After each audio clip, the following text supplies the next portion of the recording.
Okay, this short presentation is going to contain instructions for you on how to create your one-page care plan on the clinical patient you had. Now, you are going to choose a single patient from your assignment and complete a one-page care plan based on the priority nursing diagnosis for that patient.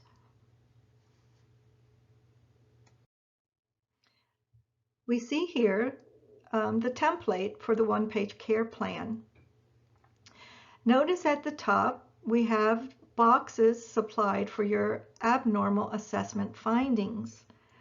We have both objective and subjective assessment findings, which you can list within these boxes. Okay, so I want it in a listing format. I want you, for example, in the objective data box to list the abnormal findings. Okay, all abnormal findings, so that we are able then to cluster the abnormal findings and come up with the appropriate nursing diagnosis for that patient. Okay, where do we find those abnormal objective data? Where do we find that? Well, certainly it comes from your physical assessment and what you observe in your patient.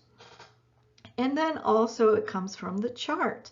So we can look at diagnostic and laboratory findings that support the abnormal assessments as well as support the nursing diagnosis that we're going to be coming up with. Okay, so for example, maybe there was an echocardiogram and the findings indicated that we had an enlarged left ventricle. Well, then that would certainly be an abnormal objective finding that we could list in that box. And now you see on the right side, we have subjective data. Now, please don't get concerned if you don't have any subjective data. If you don't have any that's significant and related to the problem, then you don't list anything there. If your patient is ventilated and cannot communicate, then of course you won't more than likely have any subjective data there. So you don't need to write anything in that box. It's perfectly fine to leave it blank if indeed you have nothing that's relevant to list there. And then after you do your assessment findings, the next box is your nursing diagnoses box. And it's a three-part nursing diagnosis that we'll go into, and then you'll see you have your SMART goal and followed by interventions. We would like to see 4 interventions in this one-page care plan and the scientific rationales that go with each of them. And finally, you have your evaluation step where you evaluate whether or not the patient met the goal that was established or not. Okay, so we're going to go over each of these parts of the one-page care plan individually as we move forward. And just a little, make sure you understand that in Adult Health 2, we're going to be working with nursing diagnoses that are applicable to the content we cover in class. Okay, so we are basically pushing you to try to use the more advanced nursing diagnoses. Okay, we're not going to be doing the fundamental nursing diagnoses, such as impaired skin integrity or acute pain or chronic pain, because I'm sure you've already had plenty of time to work up those type of care plans. But now we're moving forward into more acute and complex issues with our patients, okay? So we want you to guide your focus towards this list of medical surgical nursing diagnoses. Again, this course is a med-surg course. It is not concerned with psychosocial nursing diagnoses. I'm not saying that you should ignore that. Obviously, that is a part of your care for your patient. But I want to see that you can demonstrate these med-surg nursing diagnoses and developing a care plan for a patient who has these. So focus on these, and if there is a problem where you didn't get patient assignments that allow you to select from this list, then speak to me or your clinical instructor about that. We do have alternative assignments that I can also give you if you really didn't get any assignments that you could apply this to. Okay, so here's the list of acceptable nursing diagnoses for writing your care plan in Adult Health 2. Now, you do know that I do have one exception there, and that's acute pain. As I said, I'm not interested in acute pain, but I am interested in acute pain if it is related to cardiac pain. Okay, so chest pain, certainly if it stems from a cardiac issue, is excellent nursing diagnosis to write up, and more than likely is the priority nursing diagnosis for your patient at that time. Okay, so we're going to work on choosing the priority nursing diagnosis for your patient.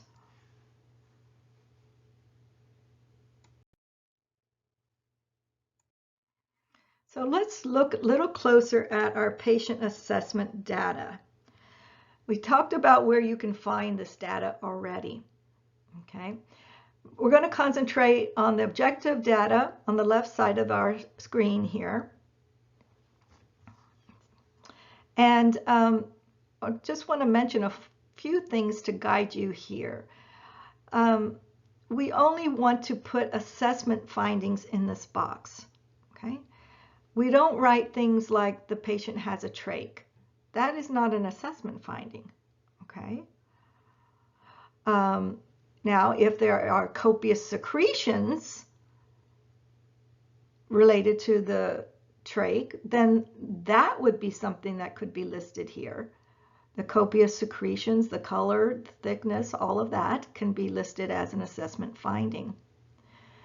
Okay, so be careful make sure you understand what is an assessment finding and make sure that it is abnormal. As you see, the next thing on this list to remind you is that it should only be abnormals. Okay, it doesn't have to be every abnormal. You may see that certain abnormals are starting to come together and forming a picture for you, and you may be more focused on those, and that's perfectly fine. You don't have to write every abnormal, but some of you will be at that stage where you have to simply list all of the abnormals so that you can begin to cluster and practice with your clustering of abnormals. And so that is individual to each student. But again, you want to focus on the abnormals, not the normals. Now, if there's a normal associated with an abnormal finding, for example, I like to give the example of a BUN and creatinine. If one of them is normal and the other is abnormal, then you still can write it in this box, okay, just in case you're wondering about that. Okay. Also know that you should not write any historical data in your objective data box, okay? What I'm telling you is that the care plan relates to your patient on that day that you had the shift with your patient, okay? Prior data, data when they got admitted through the ER is no longer pertinent to this care plan, okay? This is just what occurred on your shift, okay? And that's an important point because students really like to bring historical data into the care plan, and I will continually remind them that no, the care plan is just what occurred today. If they were short of breath 3 days ago, then that's not pertinent to today if they're no longer having shortness of breath, which I certainly would hope they wouldn't be at this point.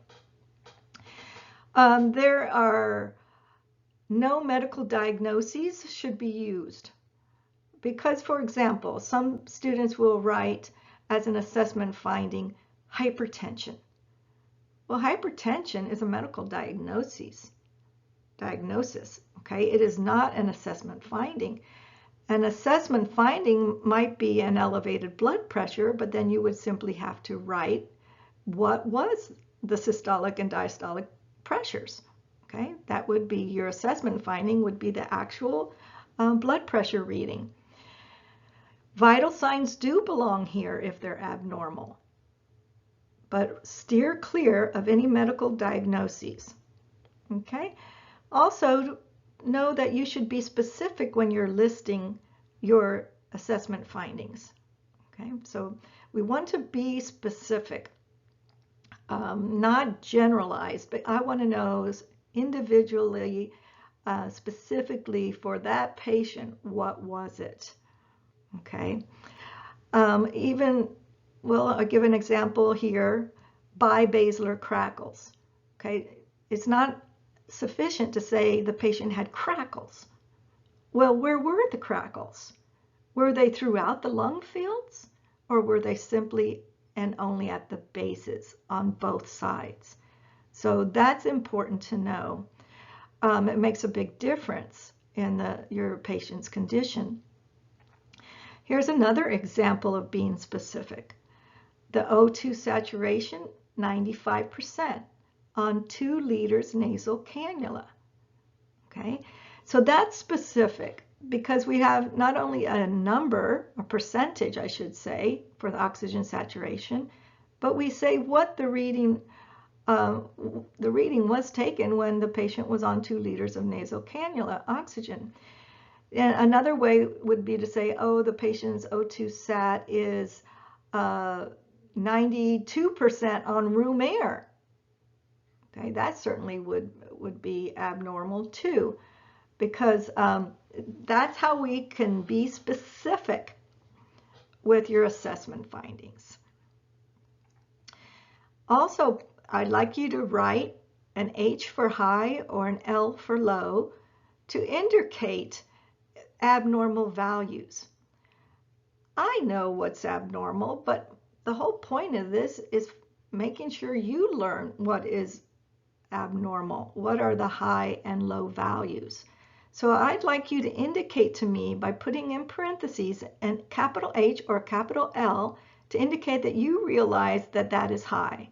For example, you might have HR, heart rate of 106, and in parentheses put an H for high, okay, because that is high heart rate, okay. Something non-specific would be to say, oh, tachycardia. Really? Well, just how high was it? Okay, so you need to be specific, indicate if it's high or low. And 2 other little important things I want to mention. There was a misspelling on this sheet. But if you are going to report the hemoglobin as being abnormal, then you must also report the hematocrit and vice versa. They always go together. These 2 are paired together, hemoglobin and hematocrit. So we want values for both. If either one of them basically is abnormal, you would want to record both of them regardless. Okay, and then the same thing with the BUN and creatinine. This is important. You want to report both of them together. Never report BUN without the creatinine, because we interpret them differently if both are elevated or if only one is elevated. So again, BUN and creatinine, when they're both elevated, really reflect on renal function. Okay, when the kidney is not functioning properly, when it's not being perfused properly, we're going to see an elevation in the BUN as well as the creatinine. But if only the BUN is elevated and the creatinine is normal, then we interpret that completely differently, and we're not looking at renal insufficiency. In fact, we might be looking for something like a GI bleed. So it's very important that we have both of those together so that we can interpret them properly. Finally, let me mention a little bit about the subjective data. It has to use direct quotes, okay? And so I give you an example of how it should be written. Patient stated, comma, And in direct quotes, you write down the words that the patient stated, not your interpretation of what they stated, but exactly what the patient stated. And remember, if you're going to write it here, it should be relevant. It should be significant. And also, it should not be historical. Some of you will like to slip that in there. The patient said when he came into the ER, he was short of breath, but now he's... No, sorry, that's historical data, and you should not use that in this column either. Okay. Again, remember, stay away from the psychosocial aspect. The patient stated, oh, I'm so confused. No, that might not work, but I'm so anxious. Well, we'll steer clear of that because we want to focus on med-surg diagnoses. Okay, so avoid the psychosocial. Just another quick reminder of that. Moving on to the next section, which is your three-part nursing diagnosis. Remember, we're selecting the priority nursing diagnosis. So think about your ABCs. When it comes to physiological nursing diagnoses, pain is typically never the priority. Okay, that's at the bottom of your physiological nursing diagnoses. As I said, the only exception is chest pain because of what the chest pain represents, and that is the death of the myocardial tissue. So that is a priority nursing diagnosis when that is occurring. But in general, we're going to stick to the ABCs, your airway, breathing, and circulation, to help you determine which is the priority nursing diagnosis for your patient that day. And it's three parts, meaning after you select the nursing diagnoses, you're going to do the related to portion. In other words, what is causing the above problem in your patient that day? Okay, this is, again, a reminder not to use a medical diagnosis because we're not physicians. We don't diagnose medically. So if you want to say something like, maybe you have a patient who has heart failure, so you've decided that you're going to use the nursing diagnosis of decreased cardiac output, and that's perfectly fine. But what is it causing it? What is causing the above decreased cardiac output in your patient? I would guess, as an example, that if it's a left-sided heart failure, that it's related to altered contractility. Okay, that's a good one. Another one might be if it's due to, in your patient, hypertension, and we can't use the word hypertension, you might say related to increased afterload. Okay, so if you have a problem trying to figure out the related to portion, you can use your nursing care plan book, your nursing diagnosis book, the DOENGAS book. That I don't know how to pronounce it, but that book helps you to identify what the cause is of the problem in your patient. It gives you some samples to choose from. So I would recommend using that book to help you guide you in that area.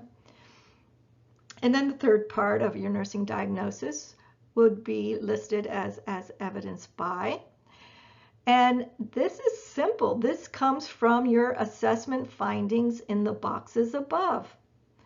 And if you could, electronically, you would just click and drag it down to this as evidenced by.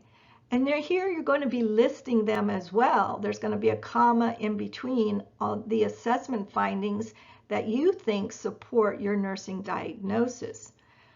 As an example, I would come back to decreased cardiac output, because that's quite a common one in this course with the number of heart failure patients we have. And in this case, I would look up at your objective assessment data and circle the ones that most support that nursing diagnosis.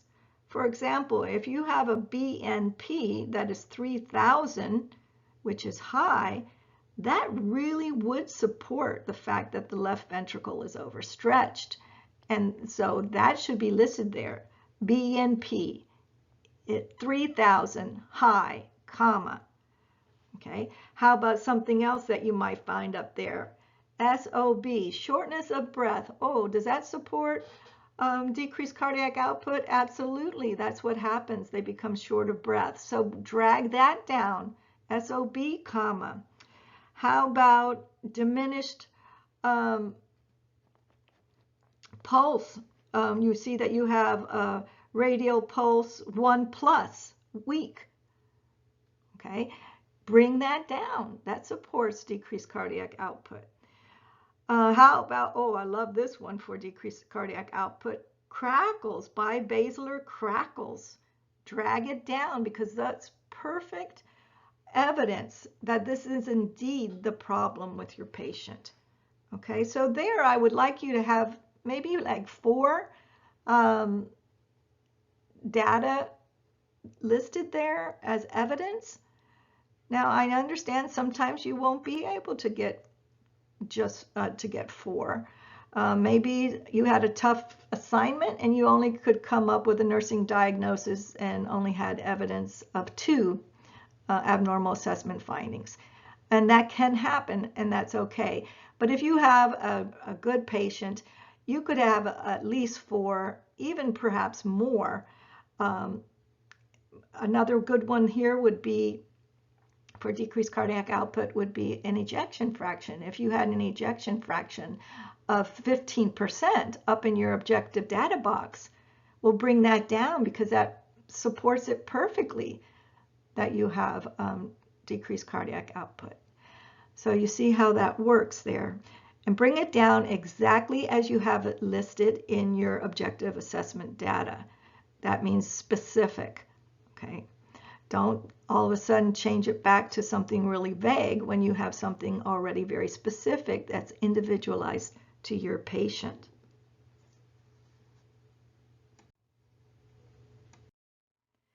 And then we come to the SMART goal. And just to review with you what SMART stands for. SMART stands for specific, measurable, attainable, realistic, and a time. Okay, so we are going to come up with a goal for this patient by looking at our assessment findings. Go back to your original box, okay, your objective assessment data. And you're going to choose one of those parameters, as they're called, that when you improve the patient's cardiac output, for example, that you will see a change reflected in that parameter. Okay, for example, I keep saying that because it's the best way to explain this. We're sticking with our decreased cardiac output. How about shortness of breath? If we improve the patient's cardiac output, will the shortness of breath go away? Yes. So that could be a goal, that the patient will no longer be experiencing shortness of breath. Okay, as that is how you choose the parameter that we are going to measure. So you may say, oh, wait a minute, you can't measure shortness of breath.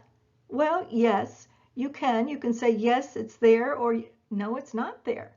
So in essence, that is a measurement. Okay, we have to be able to assess that, whether it's there or it isn't. So that would be perfectly acceptable. But that is how you do it. You want to choose from your abnormal assessment findings the one parameter that's going to be very obvious and measurable, that when you improve the patient's condition, that you're going to see it reflected in that parameter. Okay. Just a reminder to avoid teaching goals, and we're simply not there. Teaching is not the best goal when it comes to an acute patient. Okay, this is not the time to teach them.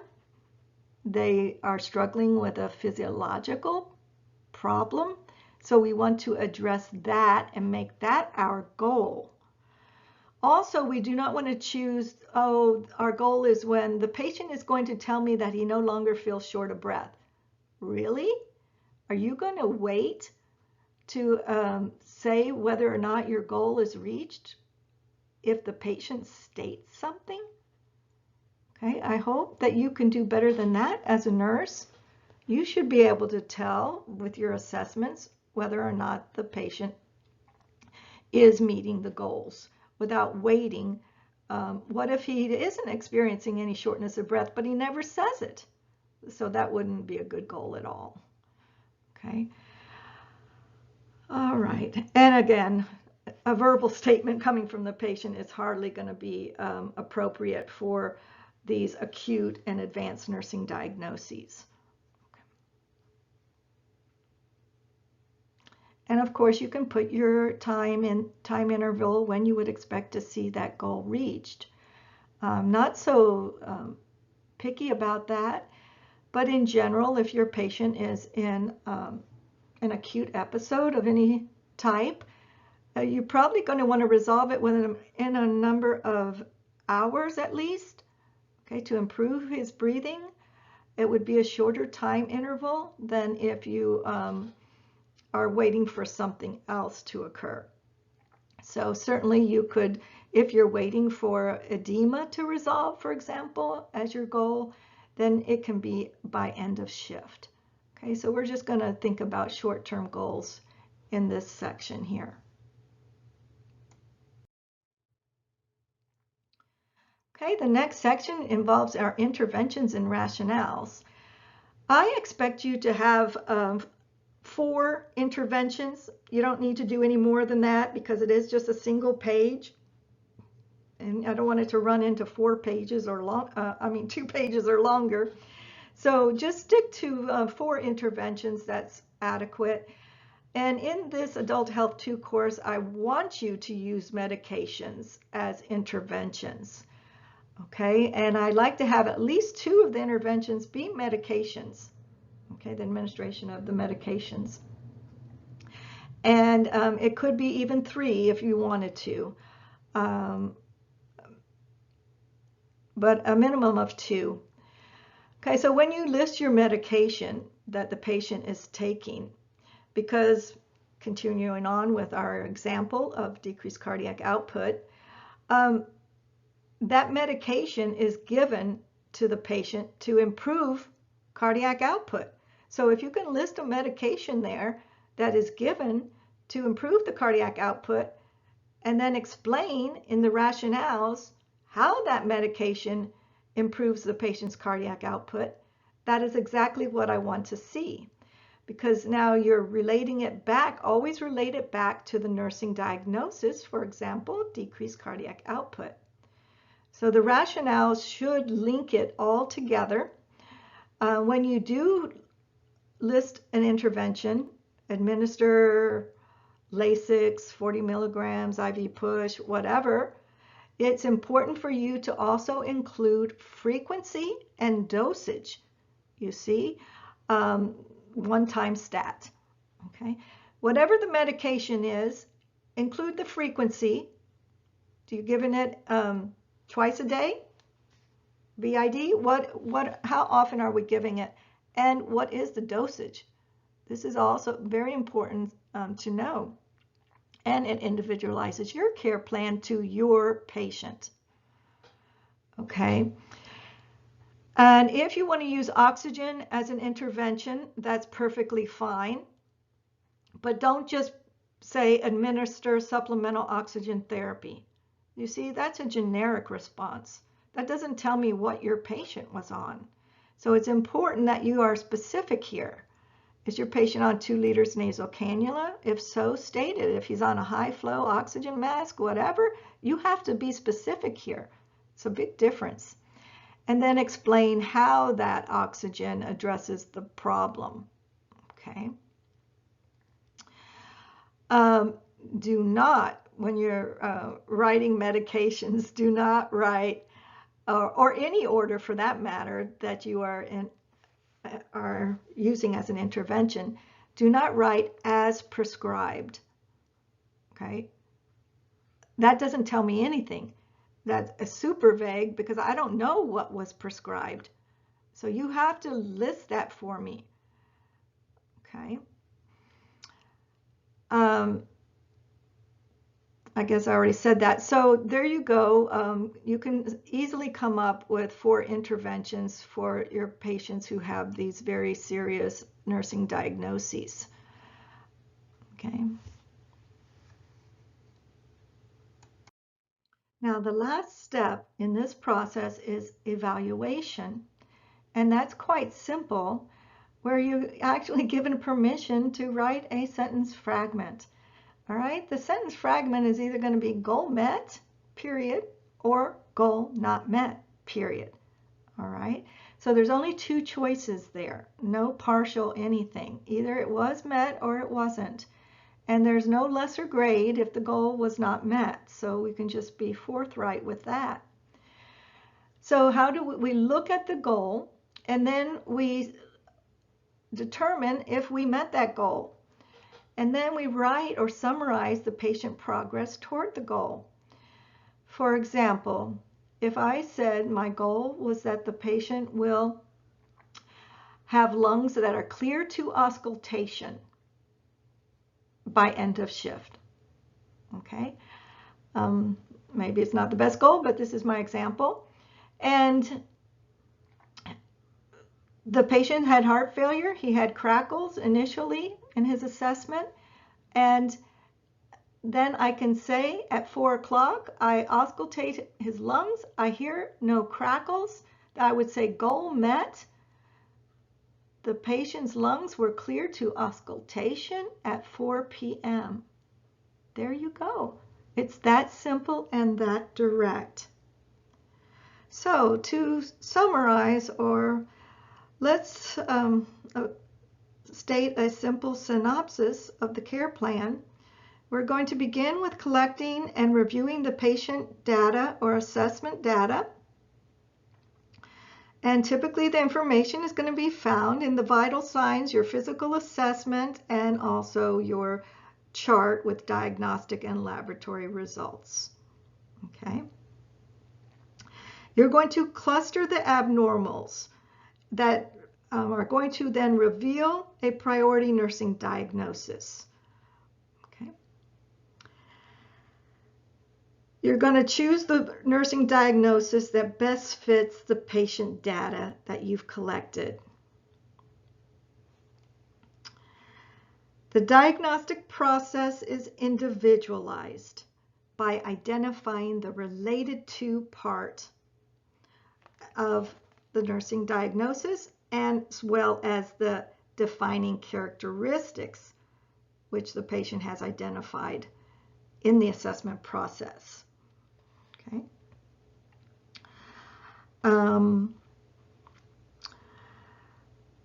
And then you're going to plan the interventions.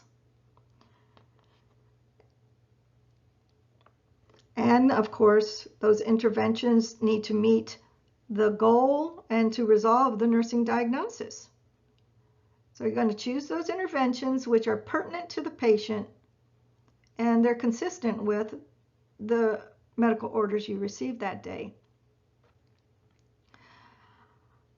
Okay, so plan to meet the specific outcomes, the client or patient goals. Again, the goals should pertain to the specific patient interventions and move the patient toward resolution of the problem.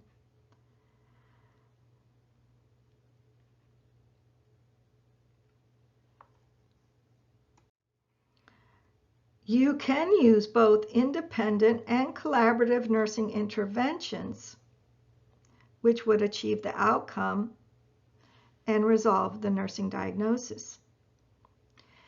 Then you'll want to evaluate the effectiveness of the plan by setting that patient-specific, observable, measurable outcomes. The plan communicates the need for ongoing evaluation and updating. So that allows for resolution of the problem or revision using the standardized care plan for potential interventions to address the problem.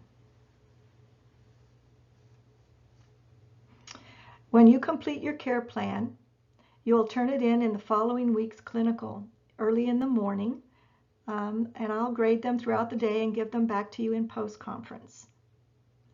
Then you will upload your graded care plan to the Canvas clinical course. Okay? Thank you, and I'll see you at the hospital.